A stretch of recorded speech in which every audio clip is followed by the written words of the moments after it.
I understand the water will be held in basins, ponds, right? The dirty water. We had so much precipitation last year just in the town of Ashland that it overcame our sewage plant and went in and started flowing directly into the lake. If you get a major flood event and your pond's overcapped, that water is going right into the rivers. There's nothing you can do about it. And that could happen, yes. It wouldn't be something you wanted to happen, of course, but it is something you can't really engineer your way out of unless you're going to put everything in tanks with caps, which you can't do because it's too much water. So a flooding event could release, like it has in coal slurry holding ponds all over the east. A catastrophic event could happen, and you could dump dirty water into the rivers. The way that you manage that is you have storage capacity. And when you have storage capacity, that's based on the storm event that you're designing for. A lot of the stuff that you see in our stormwater plans talk about an event that happens. The probability is it's a storm that has a duration of 24 hours that happens once in 10 years. And they give you a certain amount of runoff, and you do your studies off of that. I'll talk personally about the coal industry. When we did impoundments, we had to hold these huge storms in our impoundment because the idea was that you did not want a failure, you did not want a topping over. So the dams themselves that we've designed, I don't know of one that has failed. I've known some problems that have occurred because of other things, but not the dams themselves and the way they're constructed and the drainage systems around it. So when you talk about storm events, that's something that we consider when we put this together. That's something that the DNR will be requiring us to comply with. Now, compare this to the sewer system, we're able to start at the beginning. At the sewer system, you probably had to add on because when you probably started the city of Ashland, no one can even have the thought of a sewer plant. They would probably just put it in the bay. And then you've had to adapt to match the city up to what current regs are. We're hoping to start at the beginning. Are you confident that there'll be no hopping over ever? Ever? I mean, the probabilities, the probabilities that you have as you build it to match what the probabilities of the storm will be.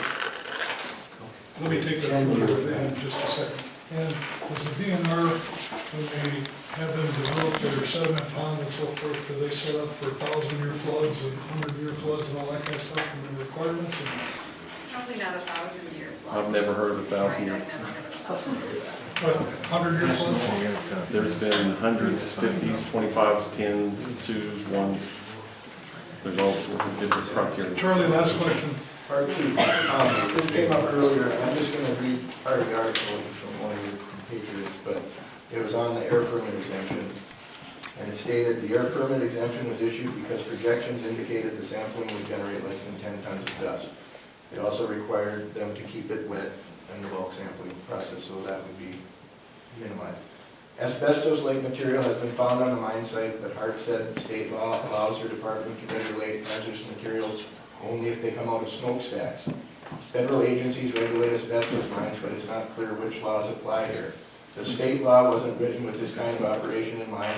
Nobody really thinks about incidental asbestos laying around. Well, who is supposed to protect us from asbestos? You should be looking at that and making a move. Can I jump in on that? First of all, asbestos is a commercial term for a material that was used for insulation because of its heat part. Saying that asbestos is up there is incorrect, inaccurate. The other thing is that there's a possibility that there was brunite. Well, Gtac has stated it doesn't believe much of the cancer-causing material is present, and it has refused DNR requests for an accounting of what it finds during bulk sampling. I was going to leave that out, but I don't care. That's just some reporter's opinion, and it's not very well written. Did you have it tested? okay. Well, Did I've you got. test it? Tom Fitz had it tested. He said it How do doesn't you brew right. know that it's not there if you haven't had it tested? University of Minnesota goes How Thank people you very say it's not there? Pete, Charlie's got one last comment.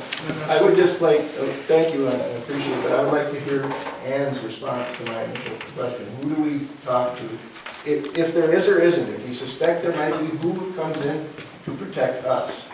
No matter who's in the driveway, right or wrong. During the permitting stage of mining, it's the DNR and MDL, which is the Mining Safety Health Administration, like OSHA, but for mining. And what Kristin Hart was referring to was they're doing their review on dust and particulate matter. And our air rules refer to asbestos as a group of 6 different minerals. And there isn't a specific code on those minerals. So it's unregulated, basically.